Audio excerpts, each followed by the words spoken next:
Salut, c'est Kia Toulu. Aujourd'hui, je vais vous donner mon avis sur l'un des titres finalistes du prix littéraire de l'imaginaire Booktubers App. Shades of Magic de V.E. Schwab aux éditions Lumen. Dans ce roman, il existe 4 mondes parallèles, on va dire 4 dimensions superposées les unes aux autres. Il y a le Londres gris, le Londres rouge, le Londres blanc et le Londres noir. Le Londres gris est notre Londres actuel. On a oublié que la magie existe, on a oublié l'existence des autres mondes. Le Londres rouge est un Londres bon, avec de la magie dedans, il y fait bon vivre. Le Londres blanc est un monde très froid, où la magie est devenue difficile à obtenir, et c'est devenu un monde très dur, très dangereux, où les gens essaient de s'entretuer pour obtenir la magie. Et il y a ensuite le Londres noir qui est devenu mauvais, qui s'est laissé dévorer par la magie et que les autres dimensions ont décidé de fermer. Donc le Londres noir, il n'y a plus possibilité d'y accéder. Il existe dans le Londres blanc et le Londres rouge 2 passeurs capables de passer d'une dimension à l'autre.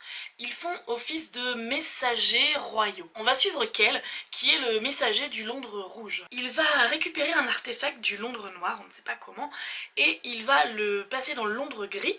Et Lila, une voleuse de haut vol du Londres gris qui n'a aucune idée que la magie existe, va lui subtiliser et va découvrir tous les autres mondes. J'ai beaucoup aimé l'écriture et la description des mondes et des différentes dimensions. J'ai vraiment trouvé ça très intéressant.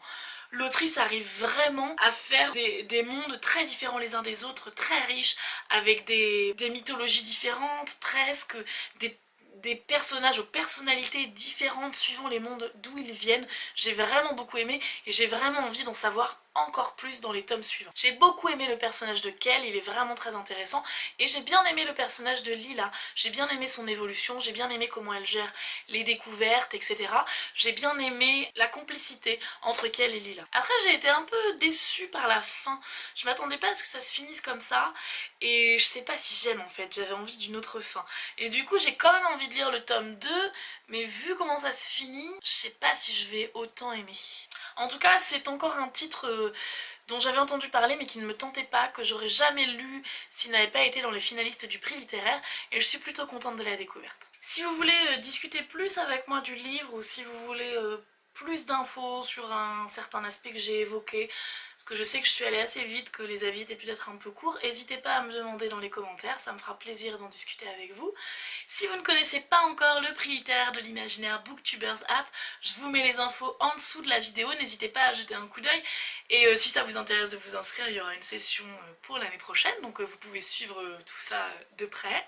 Le vote pour le vainqueur sera fin septembre si je me souviens bien. Je pense que je vous ferai à ce moment-là une petite vidéo bilan. Une petite vidéo bilan où je reparlerai de tous mes avis sur les finalistes dans une seule vidéo, et où je vous parlerai aussi des livres que j'avais lus dans les présélections et qui ont parfois été des énormes coups de cœur.